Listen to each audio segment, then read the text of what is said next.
C'est avec beaucoup d'émotion que je vous annonce que l'objectif de mon trade a été touché. C'est avec encore plus d'émotion que je vous annonce que j'ai pas pris mes profits et que je me prépare à un trade perdant.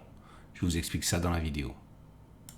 Salut, c'est Trado, je suis content de vous retrouver pour la mise à jour de l'analyse technique du CAC 40 avec une séance très intéressante.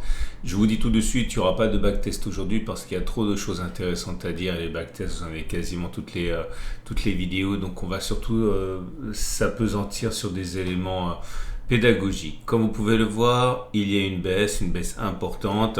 Une baisse qui a fait abandonner au cours 1,5% par rapport à la clôture du jour. Donc regardez, on était bien ici à 1,35, mais au pire de la séance, on a abandonné 2,3%, excusez du peu. Et c'est un gros problème dans la gestion de mon trade sur lequel je vais revenir plus tard. Pour l'instant, en tout cas, vous voyez que la baisse s'est faite de manière convaincante avec un gap. Les gaps sont des signaux de force, surtout quand on sait qu'il y a une augmentation des volumes aussi. Donc ça, la question est de savoir s'il va être comblé rapidement ou pas. S'il est comblé rapidement, ça sera un gap commun. Gap commun, ça veut dire qu'il ouvre la possibilité d'un trading range. Mais là, à ce niveau, ça ne nous apporterait pas grand-chose parce que le trading range, ça fait maintenant des semaines et des semaines qu'on y est. Bon, on a eu cette fausse cassure ici, puisque vous voyez qu'on a tenté 3 jours de suite de passer, mais on n'a pas réussi. Mais je reviendrai également sur ça. Mais le fait que ce soit un gap commun nous apporterait rien de plus. On sait déjà qu'on est globalement dans un trading range. Par contre, s'il n'était pas rebouché rapidement, il ouvrirait la voie à un mouvement d'ampleur vers le bas, donc un gap de rupture. Et le gap de rupture nous amènerait donc à considérer une accélération de la baisse. Jusqu'où? Pourquoi pas jusqu'à 7160, 7080, bien que je ne pense pas qu'on puisse casser les plus bas. Ça aussi, on y reviendra un petit peu plus tard. On remarque plusieurs choses. Le chandelier japonais du jour n'est vraiment pas si mauvais que ça si on tient compte de la longue bougie basse qu'il y a. Puisque comme vous pouvez le constater, cette longue bougie basse signifie qu'il y a eu des rachats à bon compte. S'il y a eu des rachats à bon compte, ça veut dire que peut-être que la baisse n'est pas faite pour durer non plus. Parce que, encore une fois, entre les plus bas et la clôture, on a repris plus de 0,9%. Donc il y a véritablement eu des intérêts acheteurs. D'ailleurs, quand on regarde les bougies Akinashi, c'est sûr que c'est une bougie qui est baissière. Vous le voyez bien, c'est rouge de toute manière.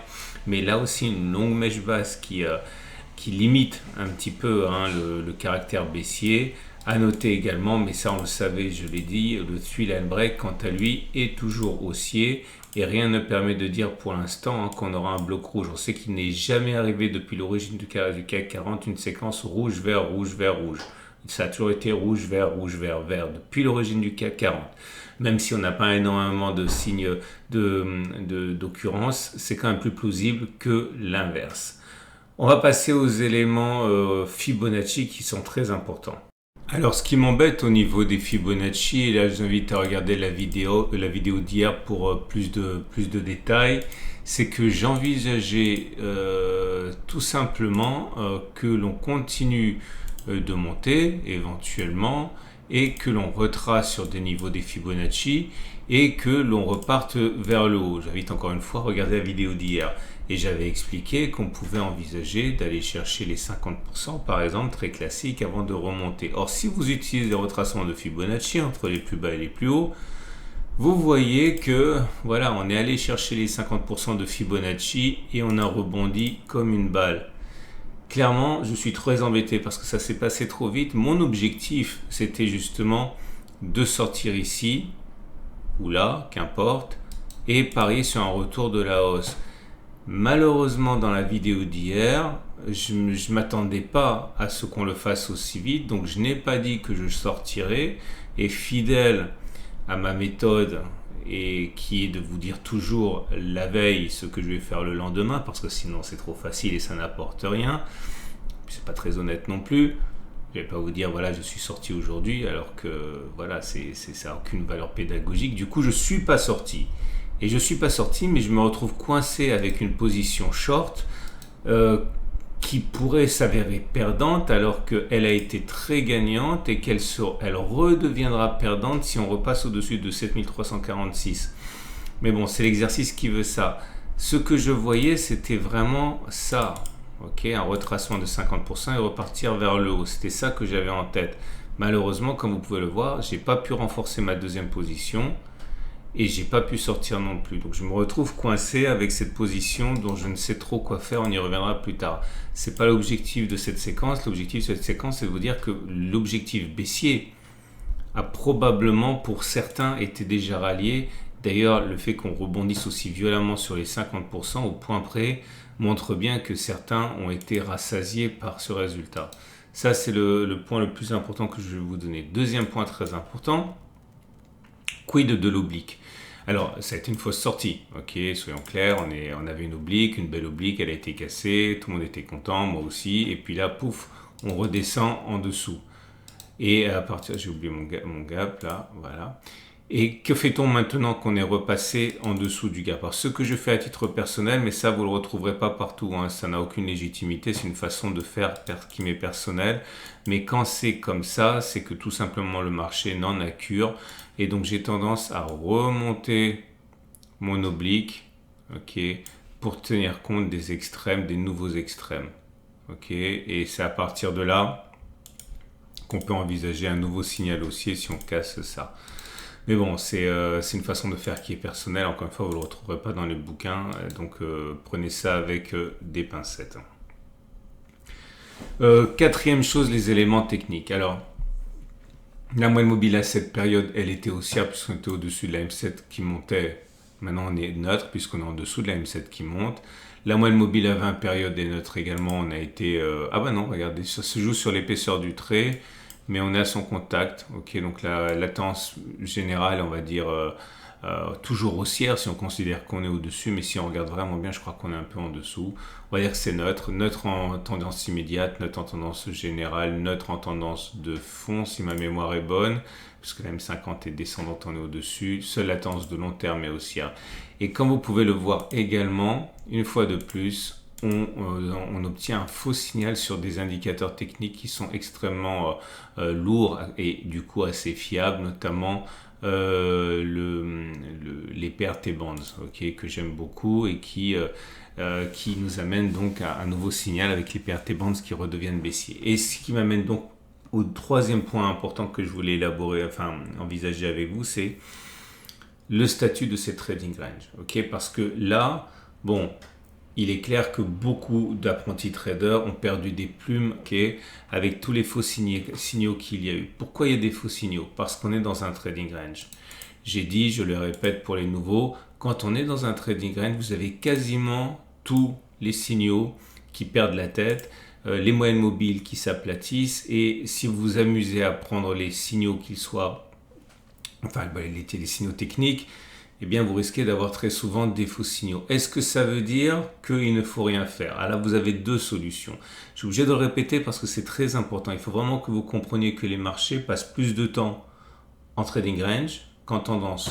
Okay, donc attendre une tendance, c'est attendre plus de temps, okay, que l'on agit parce qu'on est plus souvent en trading range qu'autre chose. Regardez.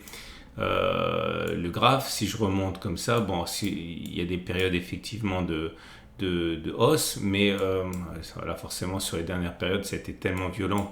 Bon, ça, on peut considérer que c'est un trading range. Hein. Okay, ça, c'est une latéralisation dans un trading range. Là, c'est une latéralisation en trading range également. Ok. Et là, on est en trading range aussi. Donc, vous voyez que les périodes où on est clairement orienté, comme ici, vous allez vous rendre compte que c'est même pas 40% du temps. Hein, okay, plus souvent, on passe du temps en trading range. Donc, que faire? Alors, vous avez deux solutions. Je vais vous donner ma solution la plus classique, qui est que lorsque vous êtes en trading range, on vous dira souvent quand on est en trading range, ne tradez pas. Oui, tout à fait. On peut envisager aussi de ne pas trader, d'aller chercher de la tendance sur les unités de temps inférieures. C'est tout à fait vrai. Mais si vous ne pouvez pas faire ça, je pense qu'il y a deux choses qu'on peut faire relativement facilement, c'est trader les bornes, c'est-à-dire systématiquement vendre quand on s'approche du haut et systématiquement acheter quand on s'approche du bas, avec des signaux que j'ai déjà partagés avec vous. Je ne vais pas y revenir maintenant. D'ailleurs, vous avez plein de signaux différents, un peu plus complexes, mais qui fonctionnent beaucoup mieux dans le cercle privé, dans les vidéos, dans les archives, du cercle privé des Tradosauriens. Je referme ma parenthèse. La deuxième façon de faire, c'est de faire comme si de rien n'était et de prendre tous les signaux. D'ailleurs, vous le savez, lorsque je backteste quelque chose, je ne discrimine pas. Okay, et quasiment tous les signaux fonctionnent. Ça veut dire quoi? Ça veut dire que quand ça fonctionne tellement bien que ça compense les nombreuses fois où ça ne fonctionne pas. Si je prends l'exemple des PRT Bands que j'ai évoqué, que j'ai backtesté il y a 3 semaines, okay, on a vu que c'était super rentable. Pourtant, là, vous allez avoir plein de faux signaux. 1, 2, 3 faux signaux. Mais l'avantage, c'est que vous avez des pertes qui sont mesurées. C'est frustrant d'avoir 3 signaux sur 3 qui sont perdants, mais les pertes sont relativement limitées. Et quand ça fonctionne, vous pouvez avoir des vagues extrêmement lucratives qui vont venir compenser le fait que ça, quand on est en trading range, comme là, ou de manière générale, vous pouvez avoir des signaux qui vont être très souvent pris à contre-courant. Regardez, là, vous aviez par exemple des choses absolument fabuleuses.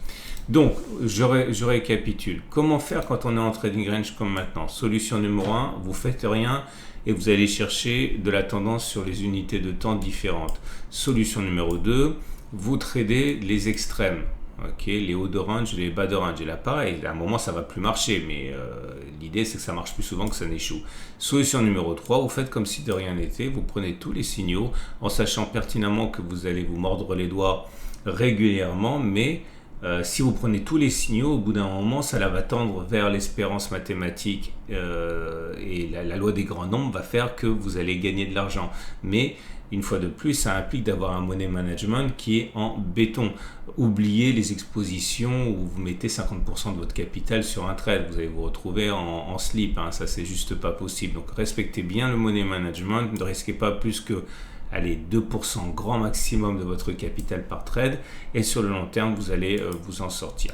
Je profite de cette petite parenthèse pour vous dire que oui, j'ai eu des demandes par rapport à ça, parce que j'ai mis il y a quelques semaines, c'était il y a 2 semaines, que pour les vacances, je mettais les archives du cercle en promotion exceptionnelle à moins 30% pendant toutes les vacances. Oui, c'est toujours d'actualité, mais je le fais le week-end. Ok, donc attendez quelques jours avant d'acheter. Vous allez retrouver la promotion de 30% sur les archives du cercle. Vous avez un lien d'ailleurs en dessous pour aller voir un petit peu les témoignages si ça vous intéresse. Et on va donc terminer cette séquence avec l'Ishimoku qui nous dit que c'est neutre. Point. Ok, alors attention parce qu'on a eu un twist haussier. Hein. Ça veut dire que si la règle elle est appliquée, et ce que je dis pour les PRT Bonds ou n'importe quoi, c'est valable aussi pour le twist. Hein. Des fois ça loupe, mais lorsque ça marche très très bien. Et là pour l'instant, rien ne permet de dire que ça ne fonctionnera pas. Prenez les Fibos en bas, vous mettez 50% au milieu et ça vous donne un objectif qui est toujours d'aller chercher cette zone jaune. Donc les trades du jour. Votre rendez-vous avec IG. IG, bien plus que du trading. Une équipe d'experts à vos côtés. Si vous êtes haussier, eh bien, vous pouvez faire ce que j'ai dit justement. Là, regardez, on s'est rapproché singulièrement des 50% là. Donc, vous avez un ratio gain-risque qui est voisin de 1 avec une probabilité de réussite bien supérieure à 50%. Donc, c'est intéressant. Si vous êtes baissier, eh bien, vous avez la possibilité de spéculer à la baisse sur les niveaux actuels. Puisque vous auriez un ratio gain-risque supérieur à 1. Regardez, si vous visez un retour sur le plus bas ici, vous avez 2% de potentiel avec un stop de protection au-dessus des plus hauts, vous avez 1,1 de ratio gain-risque. Donc ça se tient. Okay. Quant à moi, alors je vous l'ai dit et je le répète, je suis embêté parce que mon objectif a été touché, les 50% de retracement de Fibonacci. Malheureusement, je l'ai pas prévenu hier que je le ferais, donc je ne l'ai pas fait. Donc je ne sais pas trop ce que je vais faire. Je garde la position, mais là, franchement, je m'accroche à la table pour rien faire. Mais bon, voilà, c'est les règles du jeu, c'est le format, j'ai dit. Donc je sortirai de mon trade comme prévu. Voilà, si on va chercher quelque part ici les 7680, mais je ne sais même pas si je vais renforcer parce que pour moi, ça sera un trade perdant. Je ne vais pas non plus Je ne vais pas non plus accroître les pertes inutilement, donc ça sera sans doute un trade perdant à 0,25% de mon capital. C'est comme ça, mais je tiens à faire ce que je fais, à savoir, je fais ce que j'ai dit la veille et pas après coup. Excellente journée et si vous voulez passer à l'acte avec notamment les achats des archives du cercle, allez voir la vidéo qui est juste en dessous. Vous allez trouver plein de témoignages de personnes qui l'ont acquise, notamment des membres du cercle, et qui vous convaincront sans doute du bien fondé ou pas de l'acquisition de mes archives. À demain pour la mise à jour.